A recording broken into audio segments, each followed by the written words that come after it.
വടശ്ശേരി ദാമോദരൻ സതീശൻ കേരളത്തിൻ്റെ പുതിയ മുഖ്യമന്ത്രിയായി. ഇതൊരു നേതാവിൻ്റെ ഇച്ഛാശക്തിയുടെ വിജയമാണ്.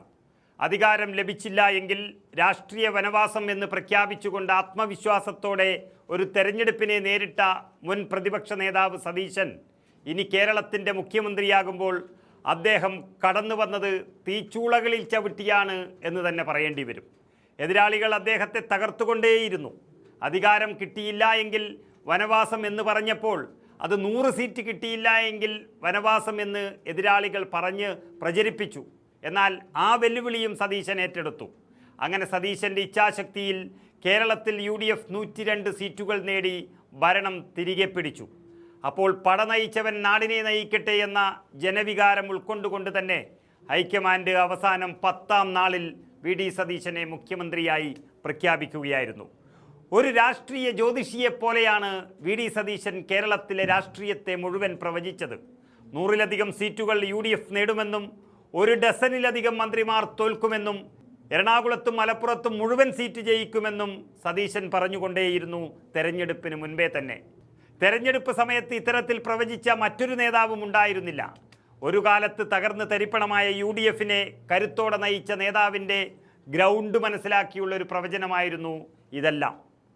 അതുപോലെ തന്നെ സാമുദായിക നേതാക്കളുടെ ഇഷ്ടത്തിന് തുള്ളാതെ സ്വന്തം നിലപാടുകളിൽ പാറ പോലെ ഉറച്ചു നിന്ന VD സതീശനെ മുസ്ലിം ലീഗിന് എങ്ങനെ ഇത്രയും കാര്യമായി ഇഷ്ടപ്പെട്ടു എന്നറിയില്ല.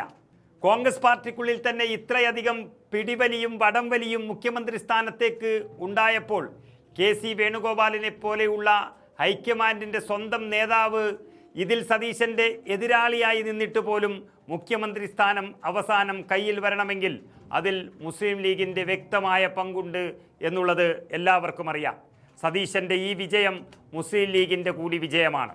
കോൺഗ്രസിനൊരു മുഖ്യമന്ത്രിയെ തിരഞ്ഞെടുക്കണമെങ്കിൽ അത് കേരളത്തിലെന്നല്ല, പല സംസ്ഥാനങ്ങളിലും ഒരു മാർഗമുണ്ടായിരുന്നു. ഒരേ മാർഗമേ ഉണ്ടായിരുന്നുള്ളൂ.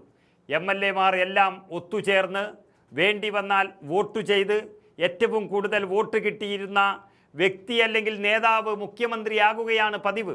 എന്നാൽ ഹൈക്കമാൻഡിൻ്റെ ആ നിയമവും പതിവും തെറ്റിക്കാൻ കഴിവുള്ളൊരു പ്രസ്ഥാനമായി കേരളത്തിൽ മുസ്ലിം ലീഗ് മാറിയിരിക്കുകയാണ്.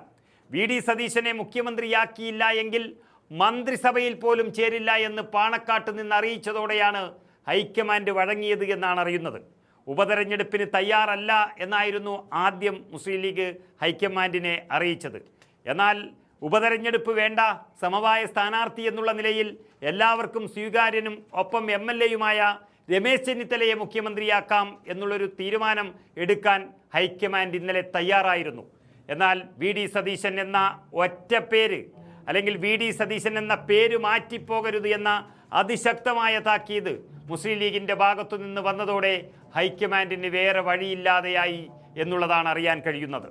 ഉപമുഖ്യമന്ത്രി കാര്യം ചോദിക്കാതെയും 5ാം മന്ത്രിയിൽ കടുംപിടുത്തം പിടിക്കാതെയും മുന്നോട്ട് പോകുന്ന മുസ്ലിം ലീഗിന് കോൺഗ്രസിൻ്റെ മുഖ്യമന്ത്രി ആരാകണം എന്നുള്ള കാര്യത്തിൽ മാത്രം വലിയ താല്പര്യമായിരുന്നു എന്നുള്ളത് കോൺഗ്രസ് നശിച്ചു കാണരുത് എന്നുള്ള നിർബന്ധം കൊണ്ടാണ് എന്ന് നമുക്ക് വിശ്വസിക്കാം.